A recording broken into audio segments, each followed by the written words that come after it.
Évangile de Jésus-Christ selon Saint Jean.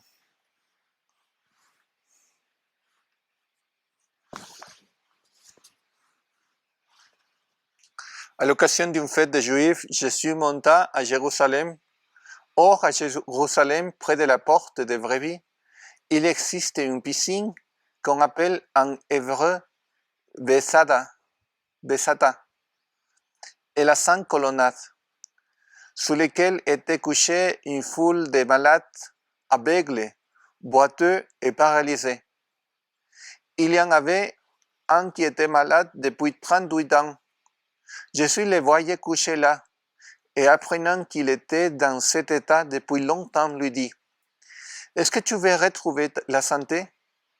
Le malade lui répondit, « Seigneur, je n'ai personne pour me plonger dans la piscine au moment où l'eau bouillonne, et pendant que j'y vais, un autre descend avant toi. » Jésus lui dit, « Lève-toi, prends ton brancard et marche. » Et aussitôt l'homme retrouva la santé. Il prit son brancard, il marchait. Or, ce jour-là était un jour de sabbat. Les Juifs dirent à cet homme que Jésus avait guéri, « C'est le sabbat, tu n'as pas le droit de porter ton brancard. » Il leur répliqua, « C'est lui qui m'a rendu la santé, c'est lui qui m'a dit, « Prends ton brancard et marche. » Ils interrogèrent, « Quel est l'homme qui t'a dit, prends-le et marche ?» Mais celui qui avait été guéri ne le savait pas.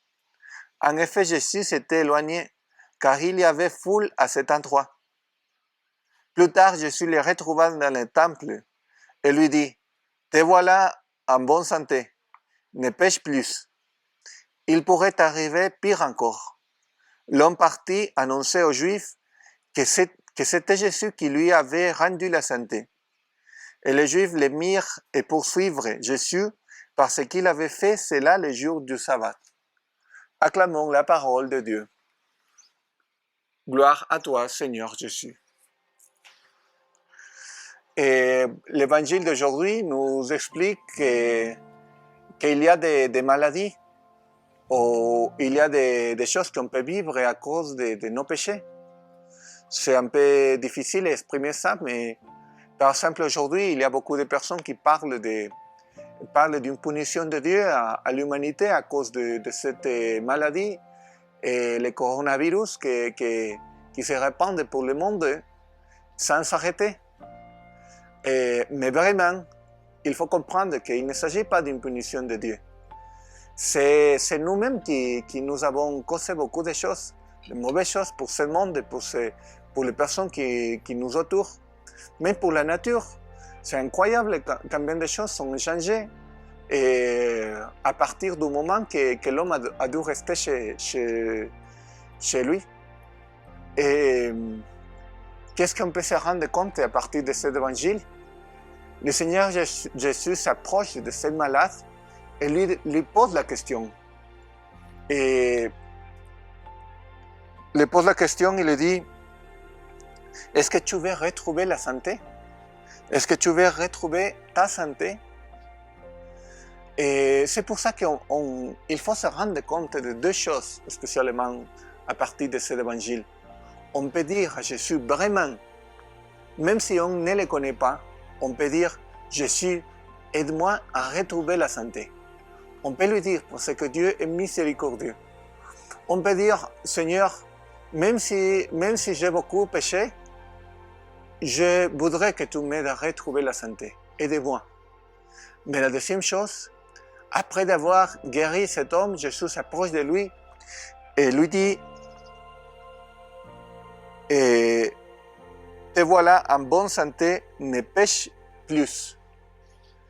Alors, le Seigneur aussi nous demande qu'on doit arrêter de pécher. C'est important, on peut dire, Seigneur, aide-moi, même si je suis rempli de péchés, et je crois en ta miséricorde, je t'offre, arrêtez de pécher. On peut dire ça parce qu'il y a deux choses que le Seigneur fait. Le Seigneur ne vient pas simplement à dire « je vais te guérir ». Parce qu'il y a une maladie beaucoup plus profonde que la maladie du corps. C'est la maladie du péché qu'il y a dedans beaucoup de personnes, dedans nous, chacun de nous a la maladie du péché. Alors le Seigneur nous offre la maladie du corps, la guérison du corps. Mais aussi le Seigneur nous dit ne pêche plus. On peut l'offrir ça aujourd'hui. On peut faire une prière de tout le cœur avec toute notre âme pour lui dire aide-moi Seigneur, guéris-moi et faites-moi retrouver la santé. Je t'offre, arrêtez de pécher, ne péchez plus. Je vous envoie la bénédiction remplie d'espoir que le Seigneur écoutera vos prières et nos prières. Au nom du Père et du Fils et du Saint-Esprit. Amen.